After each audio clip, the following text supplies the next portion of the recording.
তো আগের ভিডিওতে তোমরা দেখেছো নিশ্চয়ই যে চিকেন কাটছিলাম, মাছগুলো ধুয়ে সব ফ্রিজে রেখে দিয়েছি। এবার চিকেনটা জল ঝরিয়ে নিয়েছি, চিকেনটা ম্যারিনেট করবো। আর এই যে দইটাতেও জল ঝরিয়ে নিয়েছি, কারণ চিকেনে একটু বেশি করে দই দেবো, কারণ আজকে একটু চিকেন বিরিয়ানি বানাবো। অনেকদিন বিরিয়ানি খাওয়া হয় না, তো ওই জন্যই বিরিয়ানি বানাবো। আর তার মধ্যে কাকিমারা আসবে, আগে থেকেই জানতাম যে একদিন না একদিন তো আসবেই, তো ওই জন্যেই ভাবলাম যে চিকেন বিরিয়ানি বানাই।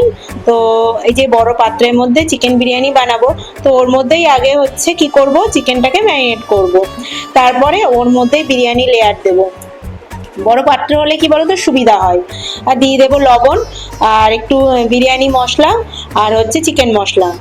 দেখো চিকেন মশলা দিয়ে দিলাম, আর আমি না ভুল করে আলুর দম মশলা দিয়ে দিয়েছিলাম, তো অসুবিধা হয়নি, খেতে কোনো খারাপ লাগেনি, কারণ সানরাইজের এই মশলাগুলো না প্রায় একই রকম। আমি তো ঘুগনিতে অনেক কিছুতেই আমি মাটন যে মশলাটা আছে সেটা দিই।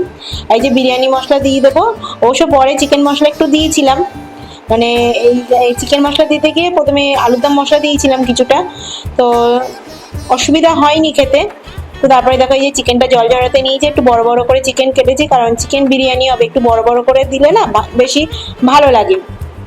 একটু হলুদ দেইনি, সব মশলা দিয়ে দিয়েছি। আর এই চিকেন মশলা, তারপরে হচ্ছে বিরিয়ানি মশলাটা আমি কলকাতা থেকেই নিয়ে এসেছিলাম, এখানে পাওয়া যায় না, তো তার জন্যে, আর পাওয়া গেলেও যেখানে পাওয়া যায় খুব দাম, তো ওই জন্য বা কলকাতা থেকে যখনই আসি মানে নিয়ে আসি যখনই যাই।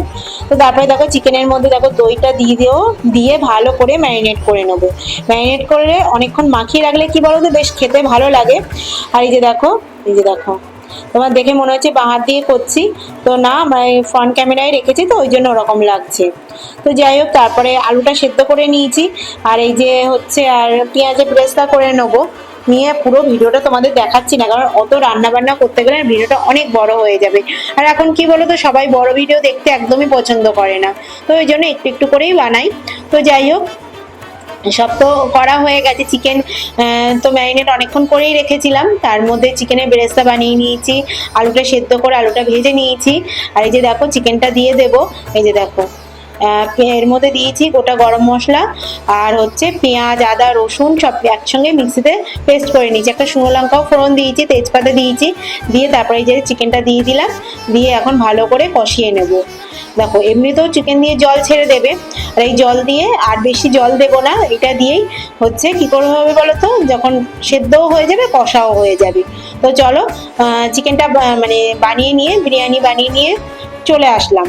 তো মাঝে কি করেছিলাম বলো তো, হচ্ছে এখন এই চিকেনের পাত্রটা খুলছি, তোমরা দেখে মনে হচ্ছে এরকম করে লেয়ার দিয়েছি, তো এরকম করে লেয়ার দিইনি, কারণ হচ্ছে কাকুর মেয়েরা খেতে দিয়েছিলাম, তো ওই জন্য ওরা আগে খেয়ে নিয়েছে। আর কাকিমারা আসবে বলেছিল, ওরা দেরি করে এসছে, তো ওই জন্য ওদের দুজনকে আগে খাইয়ে দিয়েছিলাম। তো আগে খুলেছিলাম, খুলে আর একবার মানে বন্ধ করে রেখেছিলাম, তারপরে কি করেছি বলো তো, আর একটু গরম করে নিয়েছি, নিয়ে অনেকক্ষণ ওদের খেতে দিয়েছি।